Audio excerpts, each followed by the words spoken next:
दोस्तों अपने प्यारे भारत में टैक्स को लेकर के कई दिनों से डिबेट चल रहा है क्योंकि सरकार ने एक नया टैक्स का नियम लाया था। तो कुछ लोगों का कहना है कि पुराना वाला नियम अच्छा है, कुछ लोगों का कहना है कि नया वाला नियम अच्छा है। देखिए गाइस, ये वीडियो आपके लिए इसलिए इम्पोर्टेंट है क्योंकि आप सभी टैक्स भरते हैं। भले आपको लग रहा है कि आप टैक्स नहीं दे रहे हैं, लेकिन आप सब टैक्स देते हैं। चाहे आप जीएसटी के रूप में दीजिए, टैक्स के रूप में दीजिए या ITR के रूप में दीजिए, लेकिन आप सरकार को कर दे रहे हैं। तो आप में से बहुत सारे लोगों को ये भी नहीं पता होगा कि सरकार टैक्स कैसे लेती है, टैक्स का कैलकुलेशन कैसे किया जाता है। तो 10 मिनट भी नहीं लगने वाला है, इस चीज को समझ लीजिए, जिंदगी भर आपके काम आएगा कि सरकार टैक्स कैसे लेती है। और अभी जो देश में मुद्दा चल रहा है कि पुराना टैक्स सही है या नया टैक्स सही है, इसका कैलकुलेशन कैसे करें, आइए समझते हैं सब कुछ आसान भाषा में।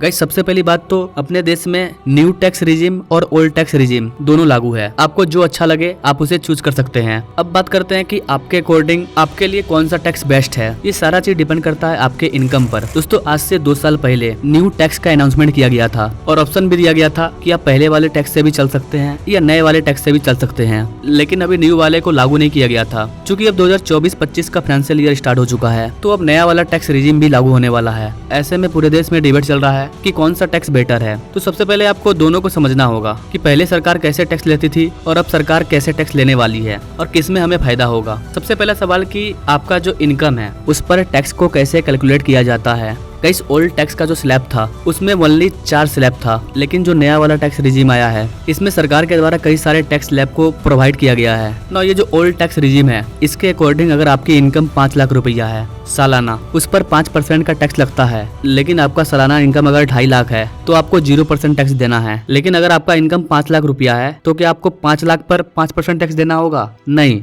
ऐसा नहीं होता है। अगर आपका 5 लाख रुपया इनकम है तो उसमें से 2.5 लाख रुपये पर 0% टैक्स लगेगा। अब बच गया आपका 2.5 लाख रुपया, उस पर आपको 5% टैक्स लगेगा। जो भी टैक्स होता है वो 0 से चलता है। शुरुआत के 2.5 लाख पर आपका 0% टैक्स लगेगा। उसके बाद 2.5 लाख से 5 लाख के बीच में जो भी आपका इनकम होगा उस पर 5% का टैक्स लगेगा। अगर 5 लाख से 10 लाख रुपया आपका इनकम है तो आपको 20% टैक्स देना होगा। इसका भी कैलकुलेट का तरीका अलग है। मान लीजिए आपका इनकम 7 लाख रुपया है तो आपका जो 5 लाख रुपया है उसके लिए आपको 5% ही टैक्स देना है। उसके बाद जो 2 लाख रुपया बचा उस पर आपको 20% टैक्स लगेगा, क्योंकि वो 5 लाख से ज्यादा हो गया। तो सिंपल लैंग्वेज में क्या हुआ, अगर आपका 7 लाख रुपया इनकम है तो 7 लाख रुपये के इनकम में 2.5 लाख के लिए आपको 0% टैक्स देना है। अब 2.5 लाख से ऊपर उठिए, 2.5 लाख से 5 लाख तक के बीच में आपको 5% टैक्स देना है। 5 लाख में आपका 2.5 लाख का 0 टैक्स लगा तो आपको टैक्स पे करना पड़ा 2.5 लाख का, जो कि 12,500 रुपया होता है। अब आपका इनकम 7 लाख रुपया था तो आपके पास बच गया 2 लाख, तो उस 2 लाख रुपये के लिए आपको 20% टैक्स देना होगा, क्योंकि आप 5 लाख से ऊपर आ चुके हैं। तो 2 लाख का 20% होता है 40,000 रुपया। इस तरह से आपका टोटल टैक्स हो गया 52,000 रुपया। अगर आपका 7 लाख रुपया इनकम है तो 52,500 रुपया आपको सरकार को टैक्स देना होगा।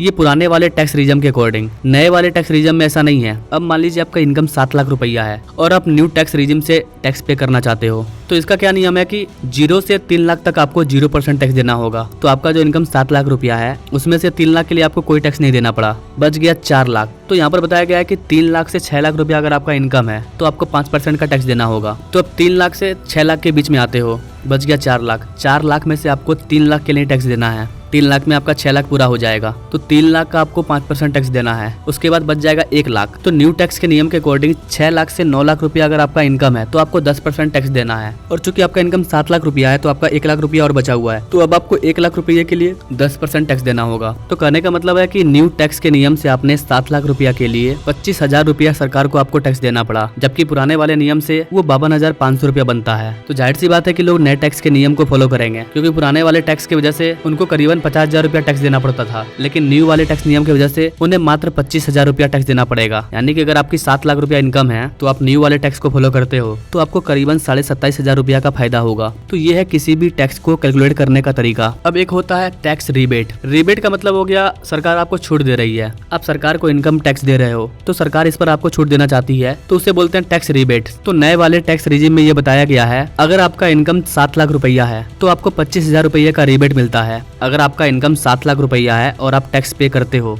तो आपको 25,000 का छूट मिलेगा। अब यहाँ पर समझिए, अगर आप 7 लाख रुपया कमाते थे तो आपको न्यू वाले टैक्स के अकॉर्डिंग 25,000 रुपया पे करना है और 25,000 का आपको छूट भी मिल गया, तो आपका टैक्स हो गया 0 रुपया। अब जरा सा आप सोच करके देखिए कि नया वाला टैक्स नियम कितना अच्छा है। 7 लाख रुपया आपकी इनकम है, आपको 0% टैक्स देना पड़ेगा। तो सरकार इस तरह से आम लोगों को फायदा देना चाहती है, इसलिए सरकार न्यू टैक्स के नियम को लेकर के आई है। सालाना 7 लाख रुपया कमाना आम बात है। आम आदमी कमाते हैं, तो ऐसे केस में जो 7 लाख रुपया कमा रहे हैं उनको 0% टैक्स देना होगा। 25% टैक्स देना है, लेकिन 25% का छूट भी दे रही है सरकार, तो वो टैक्स हो जाता है 0%। पुराने वाले टैक्स रिजीम में सरकार 5 लाख तक के लिए 0% का टैक्स लेती थी, क्योंकि 12,500 रुपया टैक्स आता था और सरकार 12,500 का छूट भी दे देती थी। इस हिसाब से सरकार 5 लाख रुपया इनकम पर 0% टैक्स लेती थी। लेकिन नए वाले टैक्स नियम में सरकार 2 लाख का आपको और ज्यादा फायदा दे रही है। 7 लाख रुपया पर आपको 0% टैक्स लगेगा। तो आई थिंक गाइस ये डाउट क्लियर हो गया होगा कि कौन सा इनकम टैक्स आपके लिए ज्यादा फायदेमंद है। ना आम आदमी के लिए तो ये चीज ठीक था, लेकिन क्या ये अमीर व्यक्ति के लिए ठीक है? जो व्यक्ति का इनकम 7 लाख से ज्यादा है,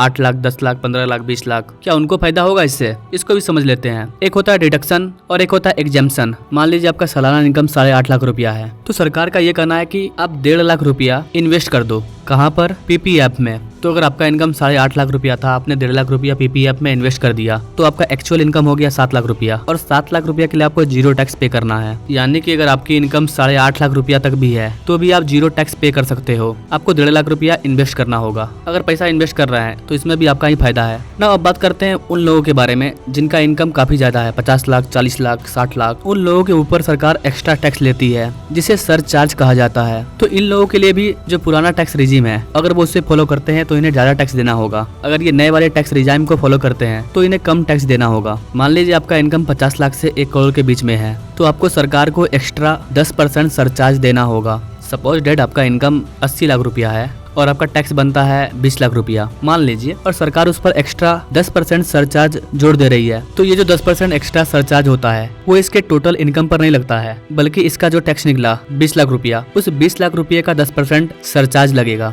अगर आपकी इनकम 1 करोड़ से 2 करोड़ रुपया है तो आपको 15% का टैक्स देना पड़ेगा। अगर आपका इनकम 20 करोड़ से 50 करोड़ रुपया है तो आपको 25% का टैक्स देना पड़ेगा। लेकिन अगर आपका इनकम 50 करोड़ से ज्यादा का है तो आपको पुराने वाले टैक्स में 37% का टैक्स पे करना पड़ता था, लेकिन नए वाले टैक्स रिजिम के अकॉर्डिंग आपको 25% ही टैक्स देना पड़ेगा। तो नए वाले टैक्स में लोगों को काफी ज्यादा फायदा है। तो आई होप कि गाइस आप समझ चुके होंगे कि पुराना वाला टैक्स आपके लिए सही है या फिर नया वाला। तो आपको कौन सा टैक्स रिजिम अच्छा लगा, और क्या आप 0 टैक्स के अंदर आते हैं या फिर आपको टैक्स पे करना पड़ता है? कमेंट करें, और ऐसे लेटेस्ट अपडेट के बारे में जानने के लिए हमारे चैनल से जो जुड़े। Now thank you for watching. मिलते हैं अगले वीडियो में एक नई जानकारी के साथ। तब तक के लिए जय हिंद।